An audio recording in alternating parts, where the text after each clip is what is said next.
Olá, estamos começando o nosso programa Encontro Fraterno, que é o Espiritismo na sua TV.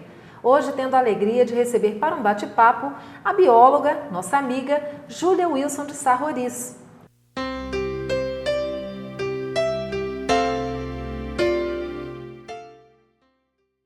Olá, estamos então hoje tendo a alegria de receber a Júlia para um bate-papo. Júlia, seja bem-vinda. Obrigada. Júlia, nós queremos hoje falar um pouco contigo sobre questões ambientais e, às vezes, algumas relações que nós fazemos com esse período em que a Terra passa, né? Esse período de transição que nós ouvimos tanto falar. Inicialmente, nós sabemos que existem aí duas teorias sobre o surgimento da vida na Terra, né? Existe uma teoria bíblica e existe a teoria da ciência. Como é que o Espiritismo se posiciona a esse respeito? Bom, a esse respeito, o Espiritismo ele caminha lado a lado com a ciência. No livro A Gênese, Allan Kardec, o eixo principal desse livro não destoa em nada da ciência moderna, em todos os seus postulados.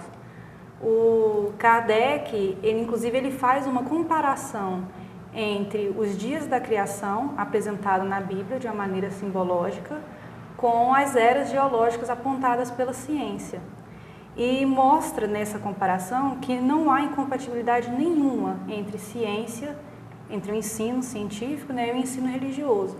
Então aí a gente vê que a doutrina espírita ela vem unir esses dois ensinamentos. Ou seja, na verdade, o Espiritismo sempre nos fala da fé raciocinada. Sim. Seria uma forma de exercitarmos isso, não é? Seria uma forma de exercitarmos isso, porque a Bíblia ela fala de uma maneira sempre através de símbolos, né?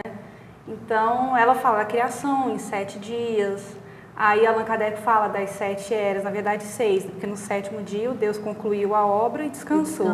Então, são 6 dias. Aí a Gênese, o Kardec fala da criação durante as 6 eras geológicas. E tem uma compatibilidade muito grande entre o primeiro dia da criação, que foi o céu e o inferno, o segundo criou o firmamento, no terceiro ele separou as massas de água, dando o nome de mar, as massas de terra continente, e aí criou as plantas na terra. No 4º dia, ele colocou as luzes no firmamento, daí entende-se as estrelas, a lua e o sol, e no 5º dia, criou os animais aquáticos e as aves, no 6º, criou os animais terrestres e o homem, a sua imagem e semelhança, para dominar sobre todos os animais, e o fez fecundo para a multiplicação.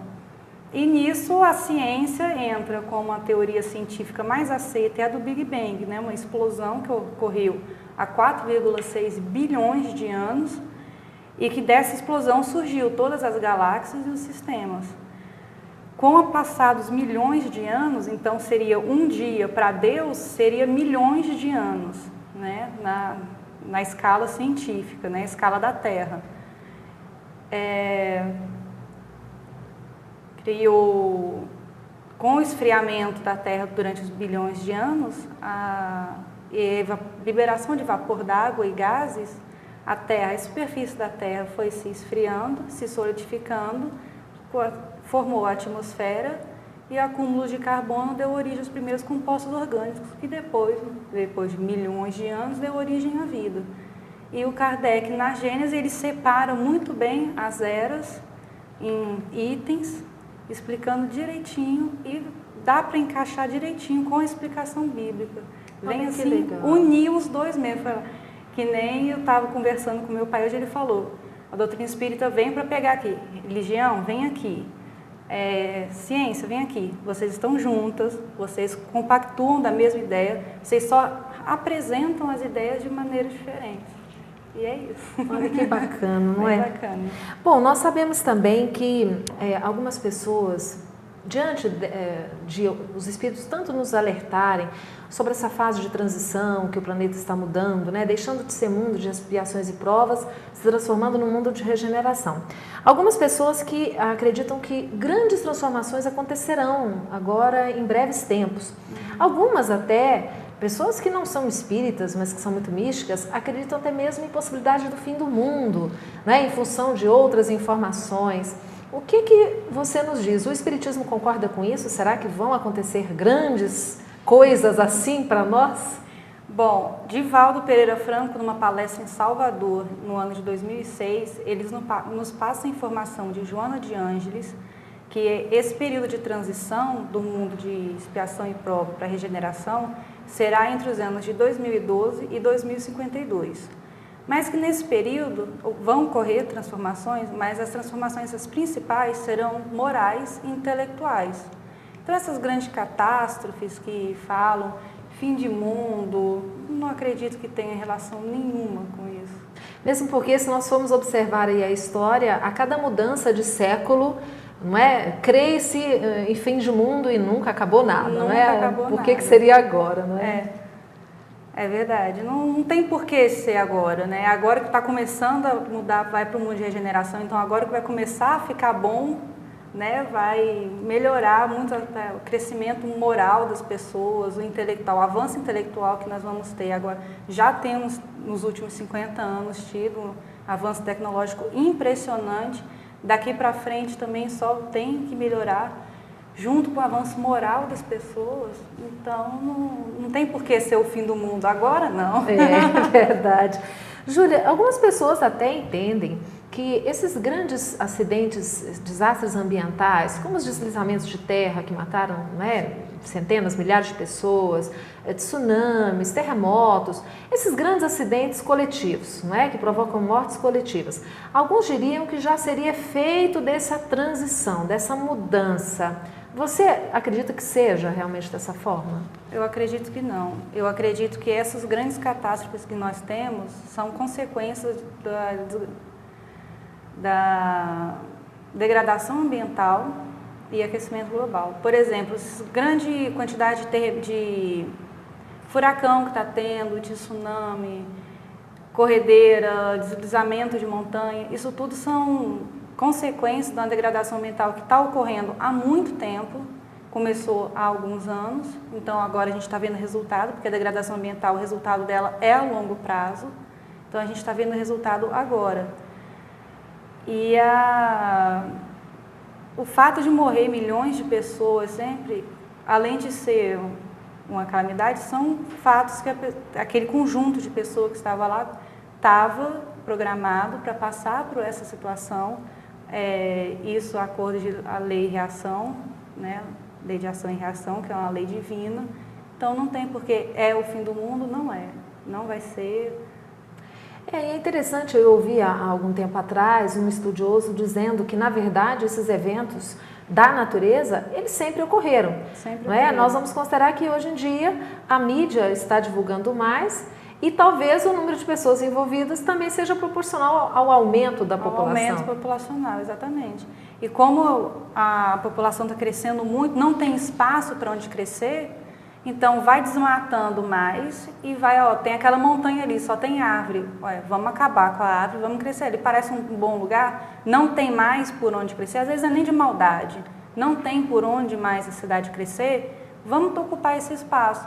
Aí é um topo de uma montanha, aí é na beira de um rio. Se chover muito, tirou a mata do local, a água que iria infiltrar no solo não vai mais, ela vai correr. Nisso vai ter a inundação, a casa vai embora, vai descer a terra, ou seja, ocupação desordenada.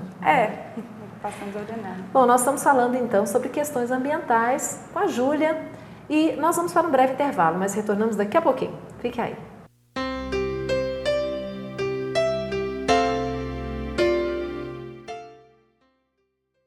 Conheça a Lefé, livraria e editora da Federação Espírita do Estado de Goiás. Menores preços, obras selecionadas, conforto e garantia. Facilidade no pagamento, entrega a domicílio. Venha tomar um cafezinho com a gente.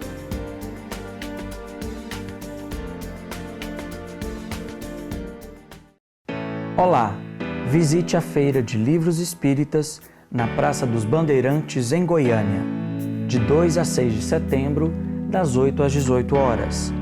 Livros promocionais a partir de R$ 3,00. Informações www.feego.org.br. Realização: Federação Espírita do Estado de Goiás.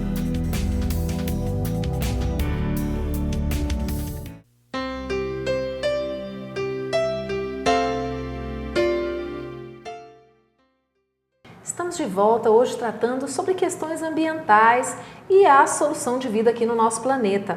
Júlia, falávamos então aí dessa ocupação desordenada do homem e na interferência humana no meio ambiente. E nós temos visto que essa interferência ela tem sido de forma muito agressiva, não é? Nós que vivemos aí numa sociedade altamente consumista, nós produzimos uma quantidade enorme de lixo.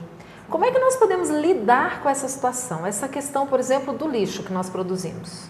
Bom, a questão do lixo é um pouco complicado, né? Porque depende de diversos fatores. É claro que a produção de lixo hoje em dia é enorme por causa do grande número de habitantes no planeta Terra. E não tem espaço para onde vai esse lixo todo, né? E isso já tem um impacto muito grande no meio ambiente. O que poderia ser feito inicialmente é um processo de reciclagem, né, separação do lixo, aumentar o processo de reciclagem, tem que ter um interesse maior da empresa, das pessoas, e diminuir também o desperdício, né? E quando eu falo em desperdício, não seria só o resto de comida que sobrou no prato que você vai jogar fora, né? Isso seria uma mudança comportamental de cada pessoa. Não, vou colocar no prato aquilo que eu vou comer. Se colocou muito, come muito. É uma maneira bem radical, mas seria o... Ou então coloca um pouquinho, se quiser, coloca mais um pouquinho. Se quiser, coloca mais um pouquinho. Não tem por que encher o prato e vai com metade só, né?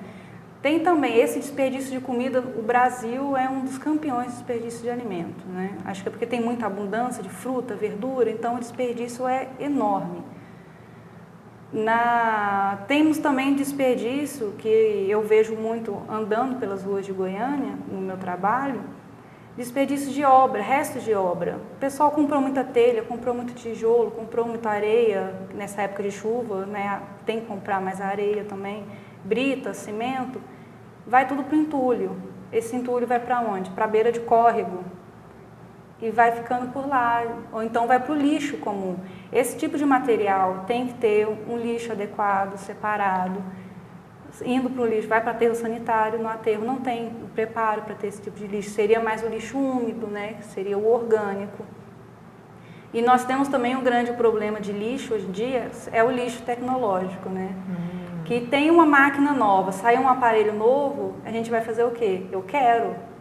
Então, nós vamos largar o nosso velho, que não tem aquela função interessante, e vamos comprar um novo. E esse velho a gente faz o quê? A gente joga no lixo. Que lixo? A gente não sabe que lixo que joga, né? Lá em casa tem um bando de aparelho celular antigo que a gente não sabe que lixo que joga. Agora que a gente descobriu. Acaba jogando no lixo comum. Aí, no lixo comum, aquilo vai contaminar toda a matéria, então aquela matéria que está em contato com ele não vai poder mais para reciclagem. E aquele lixo vai ficar inadequado, vai ficar lá. O que seria necessário para diminuir, por exemplo, o lixo, seria um processo melhor de separação de lixo e a coleta também de lixo separada, que agora em Goiânia está tendo, mas o destino do lixo também tem que ser separado. O de entulho é um lugar, o eletrônico é o outro, o de matéria orgânica, que é de resto de comida, num outro lugar. E os recicláveis? Os recicláveis em outro lugar, tudo separado, porque não adianta, a gente separa a nossa casa, vai o lixeiro junto, no nosso condomínio junta. Ou então na hora de catar, que acontecia há um tempo atrás, juntava também, agora que já está separado. Ajuda os catadores de lixo também, que eles têm um papel fundamental, catando papelão, garrafa PET e lata, que já tem corporativas aqui em Goiânia que fazem material com esse tipo de lixo, né? Sim. Que é um reaproveitamento. E que é renda para essas pessoas que trabalham recolhendo, né? Exato, além disso ainda é renda para eles, né? Eu conheço um colega meu que ele faz móveis de garrafa PET, né? Ele já fez cama, poltrona, estante, sofá. Assim, eu já fiz um puffzinho. É uma coisa simples, são atos simples, mas que tem que fazem a diferença. Fazem a diferença. Ou seja, precisa que haja o envolvimento de toda a sociedade, não é? No sentido de fazer, cada um fazendo a sua parte, para que a gente possa minimizar aí os efeitos desse lixo. Mas voltando aí àquilo que nós falávamos anteriormente, sobre algumas questões que a gente observa, Nós vimos também que até em função desse desequilíbrio ambiental, muitas doenças começaram a surgir com intensidade total, né? Nós temos aí o caso da dengue, nós tivemos há pouco tempo atrás aquela gripe, né? H1N1. Então, às vezes, algumas pessoas também relacionam esse tipo de epidemias, de frequência, né, de ocorrência dessas doenças com esse período de transição. Será que realmente tem alguma relação ou está muito mais relacionado mesmo à degradação do meio ambiente? Para mim, está relacionado mais à degradação do meio ambiente e seleção natural. Assim, o meu raciocínio, não sei se as pessoas concordam comigo, mas eu acho que é um tanto quanto lógico. Nós temos atos que degradam o meio ambiente, né? Por exemplo, tem algumas doenças que surgem da falta de por exemplo, saneamento básico. Então, tem a degradação ambiental ali. Exemplo, disenteria, giardias e cólera. É relacionado com a degradação ambiental que está tendo, falta de investimento que está tendo naquele local. Sim. Certo? Outra coisa do surgimento dessas doenças que, um tempo atrás não tinha gripe H1N1. O que é isso, né? O pessoal fica desesperado sem saber o que é. Como que surgiu? Então, tem alguma, não sei se foi o caso, mas tem algumas doenças que surgem que é o próprio metabolismo do inseto, do agente vetor, que ele sofreu uma mutação para a transmissão dos genes dele, para a seleção natural dele, né, sobrevivência, e causou uma moléstia ao homem. Ele primeiro, antes, de repente, tinha uma doença que o homem já criou uma vacina ou um remédio para aquela doença, o que deve ser feito, né? A gente Sim. não está aí à mercê para morrer de uma gripe, por exemplo, né? De uma coisa simples de ser tratada. Aí o organismo ele sofre, pelo processo evolutivo normal, ele sofre a mutação, seleciona genes mais fortes, passa isso para todos os descendentes, né? Aí aparece uma outra que para nós, seres humanos, é uma moléstia mais grave, que ainda podendo não temos levar à morte, defesa. que ainda não temos defesa, não temos ainda remédio, não temos como fazer uma vacina, mas para o organismo é apenas Ou seja, é um dele. ciclo natural da vida, Ciclo natural da vida. que sempre existiu. Sempre existiu. E sempre vai existir. Bom, nós estamos batendo um papo muito agradável aqui, falando sobre questões ambientais e doutrina espírita. Nós vamos novamente para um breve intervalo, mas você antes acompanha Calcide Sarroris com o quadro O Evangelho Responde. Nós voltamos daqui a pouquinho.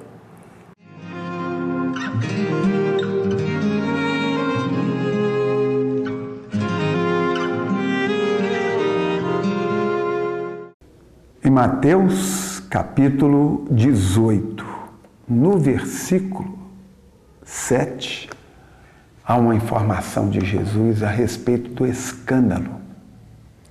Que ele diz o seguinte: o escândalo é necessário, mas ai de quem o provoque. Vamos analisar essa palavra escândalo. Escândalo vem do grego escândalos, que quer dizer pedra de tropeço.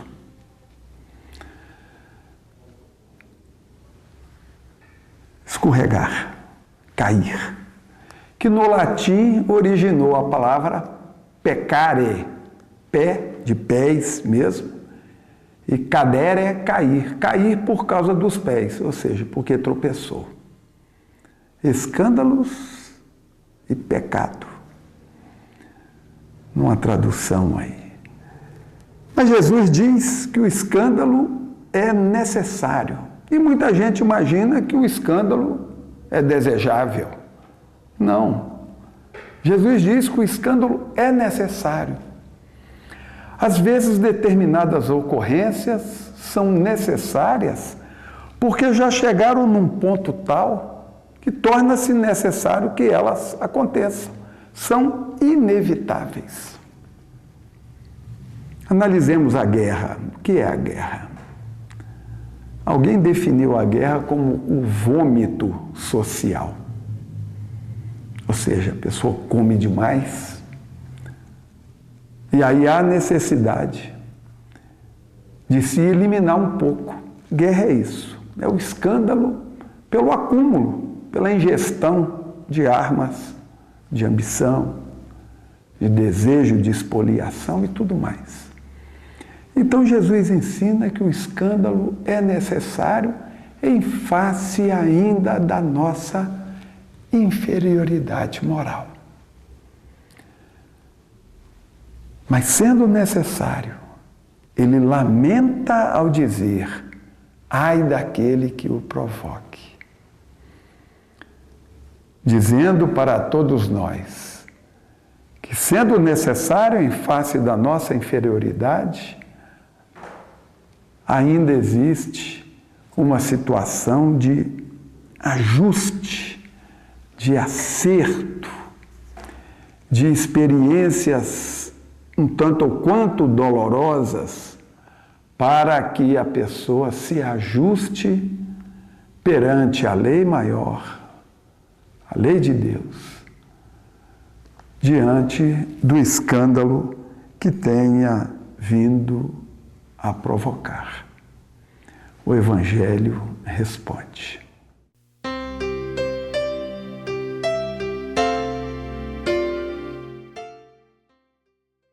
Conheça a Lé Fé, livraria e editora da Federação Espírita do Estado de Goiás. Menores preços, obras selecionadas, conforto e garantia. Facilidade no pagamento, entrega a domicílio. Venha tomar um cafezinho com a gente.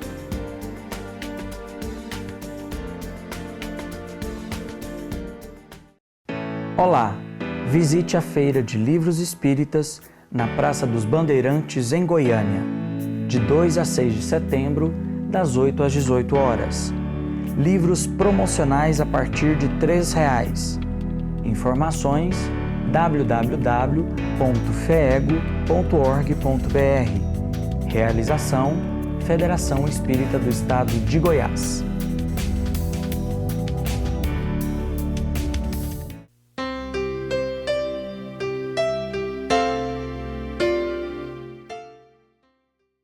Estamos de volta, continuando o nosso bate-papo com a nossa amiga bióloga Júlia Wilson de Sá Roriz. Lembrando a você, cuide do planeta, você renascerá nele.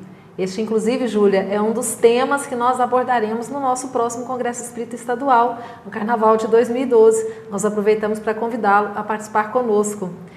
Falando aí sobre essa preocupação que nós devemos ter para com a nossa casa, o nosso planeta. Uma das questões que nos preocupa é a questão da água. Realmente é possível que, se continuarmos dessa forma, degradando o meio ambiente, podemos ficar sem água potável? Eu acredito que sim. Se continuarmos com a degradação da forma que ela está sendo feita, degradação, eu diria, tanto desmatamento quanto a poluição dos recursos hídricos, daqui a um tempo ficaremos sem água sim. O Brasil vai demorar um pouco mais, por causa da vazão de água que nós temos, mas existem países que hoje já não encontram mais água potável tão facilmente quanto há alguns anos, né? Porque o que acontece com a água é o seguinte: o desmatamento acaba geralmente com a nascente do curso d'água. E o desmatamento continua, então, durante todo o percurso do rio, eles acabam com a mata ciliar, e isso, junto com a erosão, assoreamento e lixiviação, acaba com todo o rio em todo o seu percurso. Então, se continuar com o desmatamento e a poluição também, né? Que muitas vezes o rio perde a água. Morre, né? Porque não tem... às vezes o rio está lá inteiro, mas está poluído, né? Aí, se continuar dessa forma, eu acredito que daqui a um tempo ficaremos sem água potável, sim. E você acredita que isso seria motivos para conflitos entre as nações? Então, com o pensamento que nós temos hoje em dia, seria uma excelente desculpa para ter conflitos, né? Mas eu acredito que quando isso for acontecer, chegar nesse ponto de acabar a água, nós já teremos a entrada nessas transformações do mundo de expiação e prova para regeneração. Então, o aprimoramento moral nosso já vai estar mais elevado. Então, aí, de repente, não tenha mais necessidade de ter conflito e luta como nós vemos hoje em dia. E talvez também nós tenhamos até aprendido um pouco mais e já tenhamos revertido esse processo, não é, Júlia, de degradação. De degradação, ou então conseguir despoluir um rio, ou então achar outras medidas com a tecnologia também, daqui a um tempo a gente consiga criar outras fontes de energia. Não, da água não tem como, mas um derivado do petróleo para substituir a gasolina, para substituir o petróleo. De repente, com tecnologia, a gente consiga. É isso aí. Bom, Jesus, quando ele esteve na Terra, ele nos recomendou que nós deveríamos amar ao nosso próximo como a nós mesmos.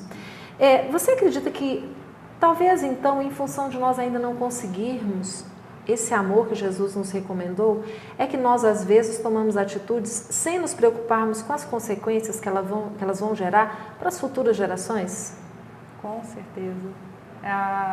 Essa falta de cuidado que nós temos com o outro, falta de pensar no outro, numa situação, né, o que poderia acontecer com o próximo, é uma clara manifestação da falta de amor ao próximo e a nós mesmos. É falta de cuidado que nós temos no ambiente ao nosso redor, né? Sujando, jogando lixo no chão, desperdício de água, essas coisas já é uma falta de amor muito grande ao próximo e aos recursos que nós temos. Porque tudo que nós temos na Terra, direto ou indiretamente, é um presente de Deus. Como presente de Deus, uma dádiva divina, nós temos obrigação de cuidar. Isso é um mínimo, é o nosso corpo. A gente tem que ter a obrigação de cuidar do nosso corpo, que é um presente divino. Então, com a nossa casa é a mesma coisa, com o ambiente ao nosso redor é a mesma coisa.